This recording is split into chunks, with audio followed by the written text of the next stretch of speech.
Olá! Antes de você assistir essa terceira e última parte da videoaula 2, eu sugiro que você leia a unidade 6 do nosso caderno didático. Então, vai lá, antes de continuar com essa videoaula, dê uma pausa nesse vídeo e faça a leitura. Combinado? Depois de feita a leitura, retorne de onde paramos. E vamos falar sobre a aprendizagem centrada no aluno. Olho na tela que vai iniciar a terceira parte da videoaula 2 da disciplina Psicologia da Educação.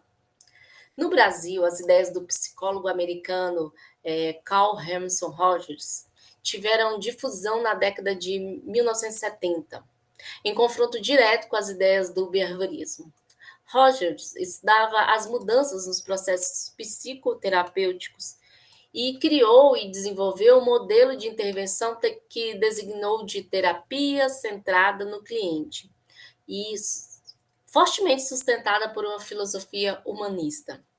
Rogers, ele foi o mais influente teórico do campo das teorias humanísticas e também da personalidade. Nesse campo da personalidade, neste campo, a ênfase ela está nas relações interpessoais, na construção da personalidade do indivíduo, no ensino centrado no aluno, em suas perspectivas de composição e de coordenação pessoal da realidade. E também na habilidade de operar como ser integrado. Trata-se de um modelo de intervenção que tem como centro a pessoa, o paciente.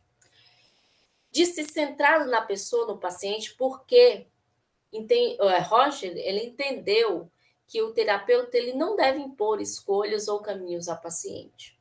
Pelo contrário, ele acreditava na autonomia do paciente e na sua capacidade de fazer suas próprias escolhas.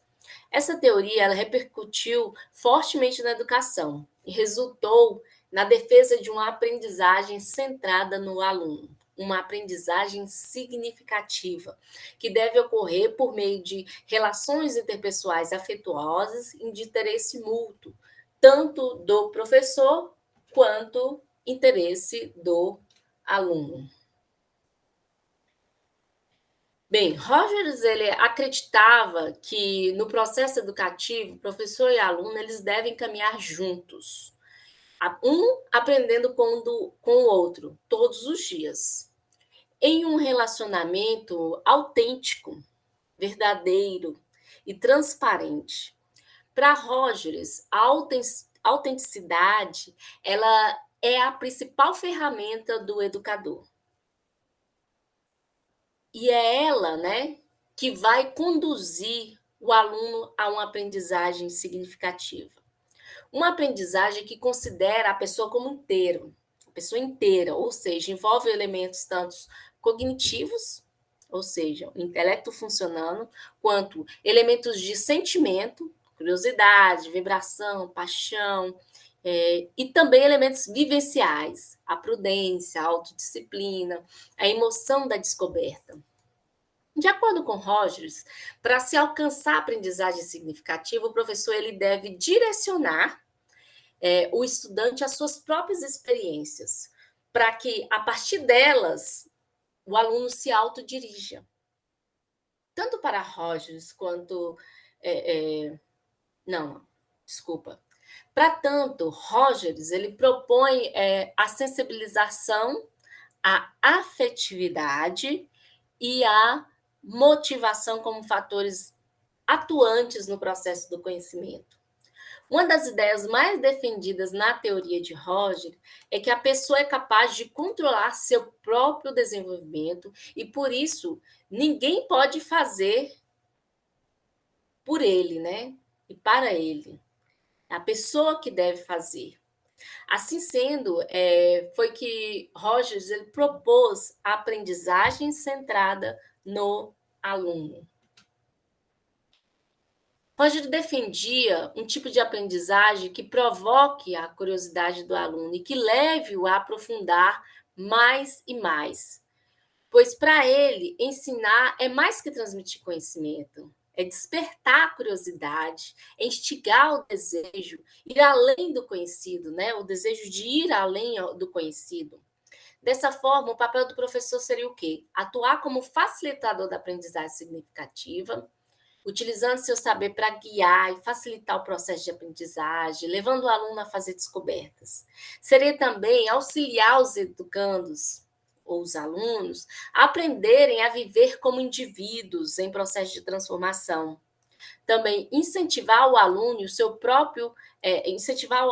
a buscar, a construir seu próprio conhecimento, de forma a tornarem-se dependentes e produtores do seu próprio processo cognitivo, da sua história. Então, como verdadeiros agentes de transformação. Também seria, o papel do professor facilitador, seria criar condições de interação pessoal com o educando, ao preparar um ambiente favorável para recebê-lo, proporcionando material de pesquisa aos alunos, instigando a curiosidade deles para, assim ser possível, uma aprendizagem de fato significativa. Rogers enumerou e definiu um conjunto de atitudes que considerou como facilitadoras do processo de comunicação interhumana. Atitude seria a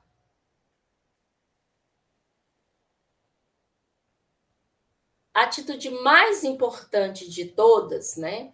Seria a autenticidade do professor, que deve aprender primeiro a ser autêntico consigo mesmo, compreendendo e trabalhando suas próprias dificuldades e limites, sem transferir suas próprias frustrações para os alunos. O professor ele deve reconhecer que é uma pessoa com defeitos, com qualidades, com sentimentos, com desejos, alegrias e tristezas. Essa autenticidade, esse reconhecimento é importante porque faz com que o professor ele se questione, né? Ele questione sobre sua participação na dificuldade de aprendizagem ou na dificuldade de relacionamento que está acontecendo ali na sala de aula. Para depois ver também as dificuldades, né, dos educandos, dos alunos. A segunda atitude seria o apreço, a aceitação e a confiança. Para Rogers, é preciso aceitar que o aluno ele é uma pessoa integral, que pode se transformar, que possui qualidades e defeitos, que tem aspirações, desejos e ansiedades, como qualquer outro ser humano. A terceira qualificação seria a compreensão empática, né? Que ocorre quando o professor facilitador ele deixa o julgamento de lado e compreende o que está bloqueando, né, a aprendizagem significativa do educando. Ele não exclui aquele educando que não está conseguindo aprender. Pelo contrário, ele tenta integrá-lo ao grupo, tenta ouvir o aluno, sua história, né? Tenta conhecer mais próximo, tenta ver quais são as dificuldades para compreender aquelas dificuldades e o porquê daquilo e assim tentar ajudá-los. É importante também que o professor facilitador ele confie no ser humano, em suas potencialidades e capacidades de escolha, do caminho centrado para a própria aprendizagem, né? Que ele vai ter condição de escolher o caminho que vai traçar para a sua própria aprendizagem. É preciso confiar no ser humano, em suas potencialidades e na sua capacidade de escolha do caminho traçado para a sua própria aprendizagem. É importante ainda que o professor, enquanto facilitador, respeite todos, digo, todos os seus alunos, independente de seus contextos e de suas realidades. O professor facilitador ele deve permitir que a sala de aula ela tenha vida e liberdade de expressão. Os alunos eles eles vão trazer suas experiências de vida para a sala de aula e assim todos ensinam e todos aprendem ao mesmo tempo.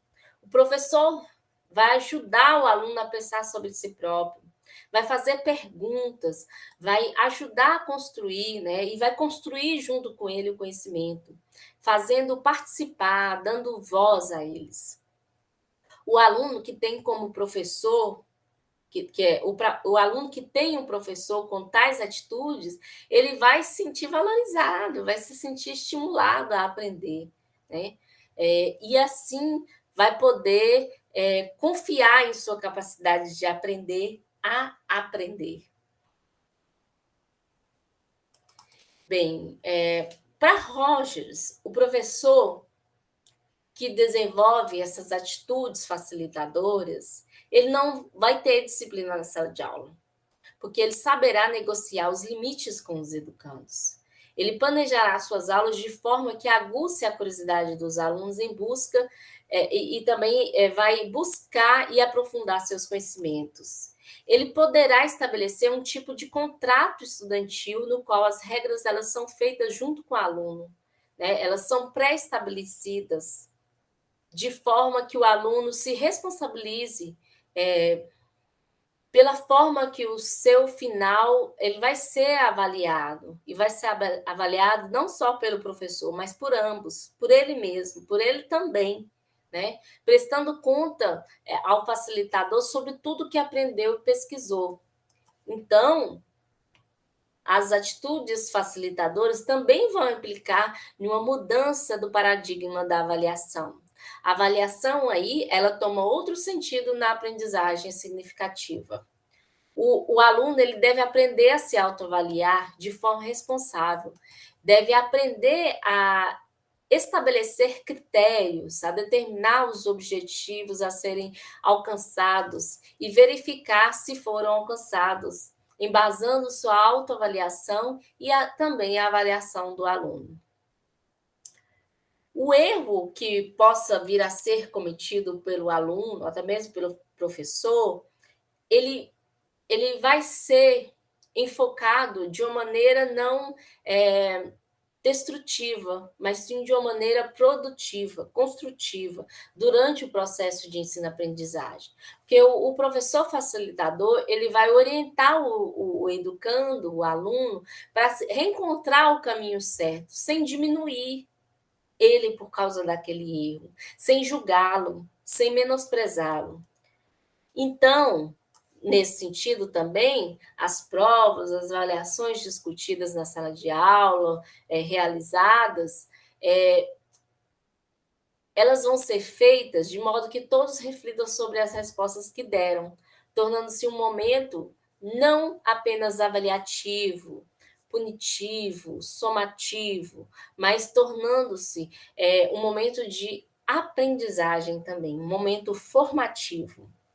Os princípios da aprendizagem centrada na pessoa, eles, por essas características, revolucionaram a relação pedagógica tradicional e trouxe uma relação mais humanizada para a educação.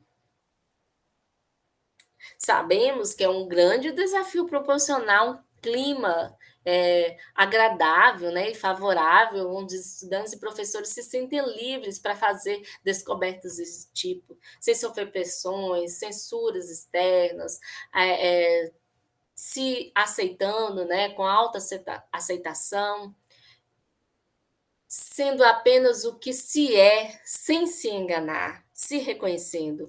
Além disso, assumir atitudes facilitadoras também é um desafio, porque para que nós, professores, sejamos autênticos, sinceros e verdadeiros, é necessário que trabalhemos esses princípios em nós mesmos, pois só assim teremos condições de adquirir, né, uma atitude mais humanizadora, mais autêntica.